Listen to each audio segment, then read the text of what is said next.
Welcome to episode 10 of Everything Under the Sun with your host, Pooja. I know it's been a few weeks of gap, but I really needed to rest. I'm hoping to now be back with more episodes of interesting content. So, today we are going to touch upon the topic of travel. What does travel really mean to me? With the current world situation, a lot of travel enthusiasts like me have been forced to stay home. Most of us have gone the longest without travel, and it is starting to get a bit uneasy, isn't it? Why is travel so important to our generation than any before us? Our parents are okay with not traveling for long periods of time. In fact, summer holidays were the only time in the year we used to travel as kids, and that too was mostly to our grandparents' house. And then some years we never traveled at all, as travel was expensive. Travel is even more expensive these days, but we give more importance to it and hence find ways to fund ourselves. Travel is the one expense I don't feel is extravagant. It somehow feels like the call of an inner voice. It may be a road trip with friends with the music on high, or a solo trip to a new country with my headphones on. Travel has enriched me as a person beyond expectation. Travel is no longer just visiting monuments and clicking photos and posting them on Facebook. Most of the travels, I post them on Facebook after I'm back from the travel. Travel means immersing in the culture and expanding our limited mind. Travel challenges your mental limits. For example, how tolerant and broad-minded do you think you are? I thought I was a very broad-minded person until I landed in the Philippines, and I realized I was still so judgmental. I was shocked with my own thoughts and reactions. I had to open my mind and really accept the culture. It was a rude awakening to my mind's limit. I admired the all-inclusive mentality of the local people. It was liberating in a sense.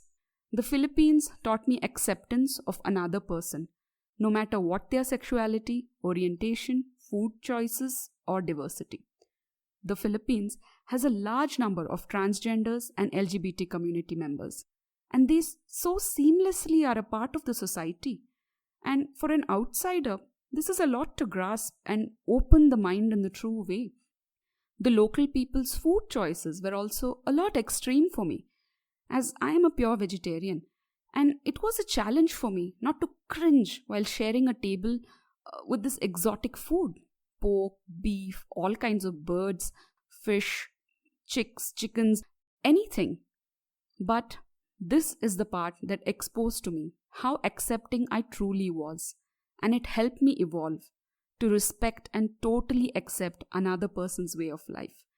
Trust me, you are not as broad-minded as you think. Not until you have traveled enough. The result was that I made some amazing friends, and they showed me their city in their style. The joy of holding a paper map and exploring an unknown city alone is beyond words. This is something my travel to Singapore provided me. The city is well planned and you can't really get lost. Although I did hop onto the metro and got off at the wrong station. But the independence to move was freeing. The use of public transport was so hassle-free. The confidence that it built in me was amazing. I explored the whole city on my own, including the Singapore Zoo, the night safari, and Universal Studios. It was the first time for me alone in a theme park, but I sat on all rides, including the scariest of roller coasters. I could cut across long queues as a single rider, so that was a plus. It taught me I don't need company all the time to do the things I want to do. I can have fun alone, and that is a major learning in itself. I did have a few days when my friends joined me, and those were memorable as well. Happiness in whatever God has given you, that is something I saw in the people of Bhutan. The breathtaking scenery does not mask the hard life of the locals. The terrain is unforgiving as it is beautiful. But nowhere have I seen the smiles and light-heartedness of the locals like there. They truly seem a satisfied lot. So, one day, our cab was turning a corner when a woman with a child suddenly tried crossing the road. In any other country or city, this would have left the driver screaming at the woman and the woman screaming back. That is what all of us expected in the back seat. Instead, to our surprise, both of them burst out laughing and went their ways. This may seem like a tiny incident, but it was a big lesson. In the rushing, so-called progressive megacities that we live in, we have forgotten humanity. Rushing to office seems like a battle cry, and we take life so seriously. I don't think this scenario is possible in our cities anymore. Coming from a country which was ruled by Europeans, namely the British, for a long, long time, subconsciously for an Indian, we assume that Europeans are richer and more privileged than us, and we believe only India deals with poverty.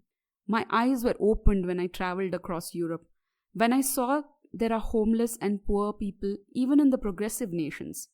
Money imbalance remains a global phenomenon. But for an Indian to see a homeless European with a board begging for money is a cultural shock. I felt extra sad for the person, I don't know why. I don't think many non-Indians will understand this, but this was another aspect of life I witnessed. Something only travel could bring about, because no media is going to showcase this, not in India at least. When I traveled to countries who have not yet heard the word vegetarian or vegan, I faced a new challenge, finding food. I never imagined I would have to think, where will I get my next meal when there are so many restaurants around me? But I did face this dilemma. I was once in a city which had no vegetarian restaurants or even the concept of a vegetarian. They didn't even have a salad on the menu. I had to scan through the only Chinese restaurant in that city and ordered plain boiled rice with blanched spinach. I have never felt so bad for myself sitting there alone eating this bland food, but that was the only food that I had to survive. It was something else. Survival skills in the 21st century when it comes to food, who would have thought? I learned a small trick, so I want to share it with any vegans or vegetarians listening to this. Always remember, if you're in a country that does not have vegan food easily available, search for an Italian restaurant.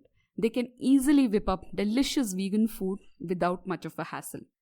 Receiving help from kind strangers.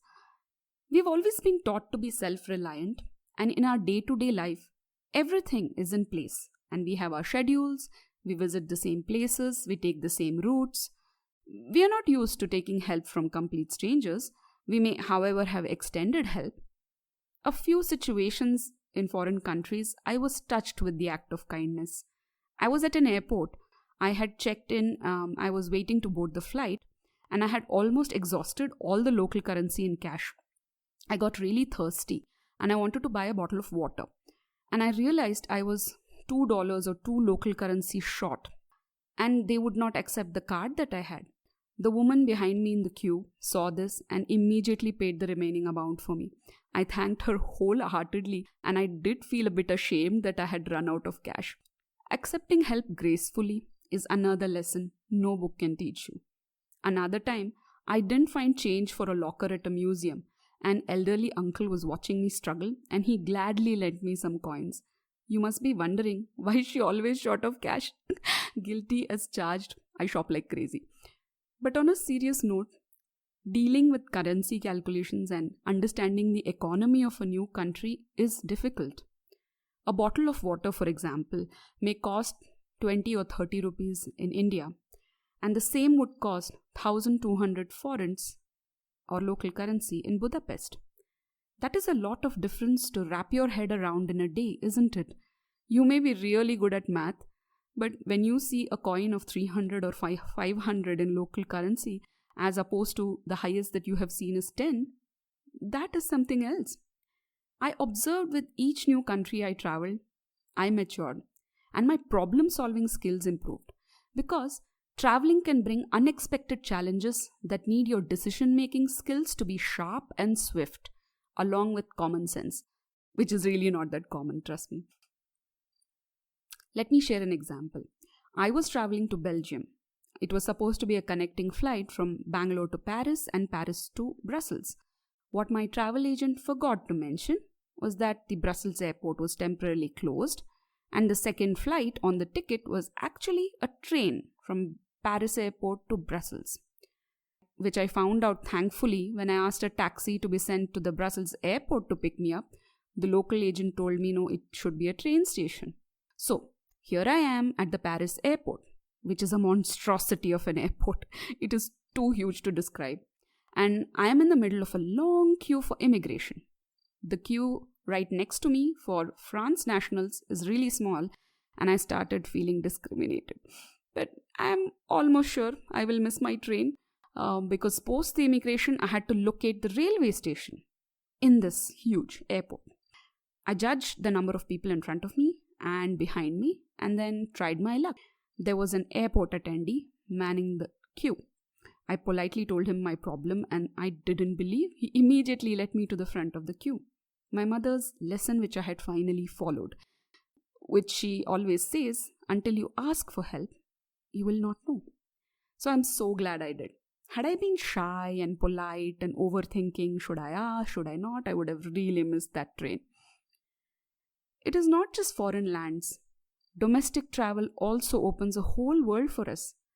And India is such a huge country. A lifetime is not enough to explore it. Every state has a new language, culture, food, clothing, arts, architecture, all mixed with the conquerors and their heritage with the locals. Diversity needs to be experienced and not just read or taught in schools, because our judgmental human nature is very stubborn and it will not budge unless we place ourselves in these new, unknown, uncomfortable situations. Travel is about stories of how silly you acted, how stupid sometimes you felt, and how lost you were. That is what travel is all about. When I am old and repeating the same stories again and again to anyone who will listen, I want a bucket load of stories to share. What I shared today are just a few of the many experiences travel has provided me. I now travel so well packed that I can survive in a remote island for a week. You would have guessed I am not a light packer, but that's the fun in it, isn't it? Hopefully, the world situation will change and travel will be back on our agendas. Next time you travel, look out for such experiences. Document them in a diary and in your mind, and take the moment to absorb the lessons. Don't be those tourists that scream loudly, litter the place, don't care for the privacy of the locals, are so engaged in taking a selfie that you fall off a cliff. Don't be those. Don't travel for social media. Don't travel so that you can post cool photos. Travel for the right reasons. Travel for the stories. Travel for yourself. I'll continue to share more about my travels, maybe in another episode. But signing off for now, your host Pooja. Take care and loads of love.